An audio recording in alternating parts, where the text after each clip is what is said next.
हर हर महादेव। नमस्कार मित्रों, भगवान भक्त वत्सल होते हैं। भक्तों की दारुण पुकार को सुन उनका तत्काल निवारण हेतु भगवान तत्पर रहते हैं।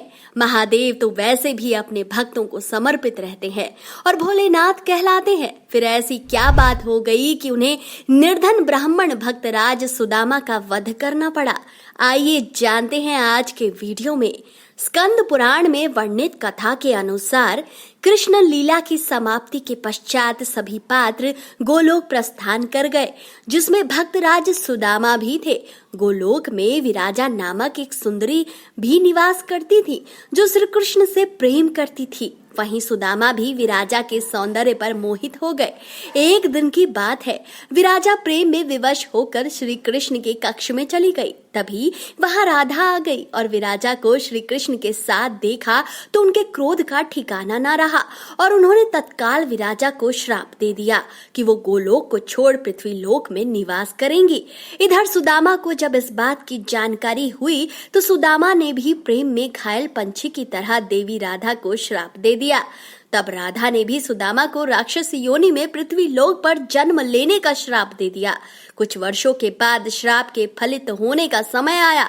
सुदामा ने दानवराज दंभ के घर में जन्म लिया, जिसका नाम शंखचूर्ण रखा गया। तो वहीं विराजा का जन्म धर्मध्वज के यहाँ तुलसी के रूप में हुआ। जब शंखचूर्ण बड़ा हुआ तो वह ब्रह्मा जी की साधना करने लगा। कुछ वर्षों के बाद परमपिता ब्रह्मा उसकी तपस्या से प्रसन्न होकर प्रकट हुए और उन्होंने शंखचूर्ण को श्री कृष्ण कवच प्रदान किया। यह कवच अजय था। कोई भी इस कवच के धारण करने वाले योद्धा को युद्ध में पराजित नहीं कर सकता था। कवच देकर ब्रह्मा जी ने शंखचूर्ण को कहा कि धर्मध्वज की पुत्री निष्काम भाव से तपस्या कर रही है, तुम जाओ उससे विवाह कर लो। फिर शंखचूर्ण ने उस कवच को धारण करके ब्रह्मा जी की आज्ञा अनुसार तुलसी की तलाश में निकल पड़े।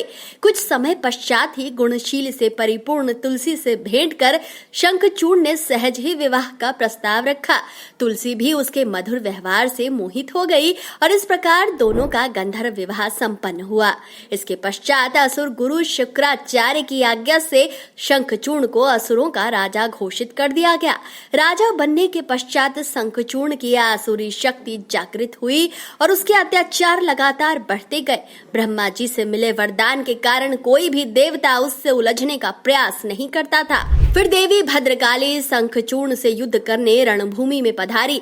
दोनों में भयंकर युद्ध आरंभ हो गया। फिर कुछ देर बाद यह आकाशवाणी हुई कि हे देवी, तुम शंखचूर्ण को परास्त नहीं कर सकती, क्योंकि यह तुम्हारे लिए अवध्य है। जब तक इसके शरीर पर यह दिव्य कवच है, उसकी पत्नी तुलसी का सतीत्व बना हुआ है, तब तक शंखचूर्ण को कोई पराजित नहीं कर सकता। यह सुनकर देवी भद्रकाली शिव के पास गईं और उन्हें दिव्य वाणी कह सुनाया। शिव ने भगवान विष्णु की सहायता से शंखचूर्ण रूपी सुदामा को आसुरी जीवन से मुक्ति प्रदान की। मित्रों, आज की वीडियो यहीं तक। इस कथा में तुलसी वर्णन भी आता है, जिसको आगे किसी वीडियो में आपको बताने का प्रयास करेंगे। हमें दूसरा पार्ट लाने हेतु कमेंट में अवश्य लिख भेजें। हर हर महादेव। दोस्तों, आपको वीडियो अगर पसंद आया है तो इस वीडियो को महादेव के भक्तों तक अवश्य पहुंचाएं।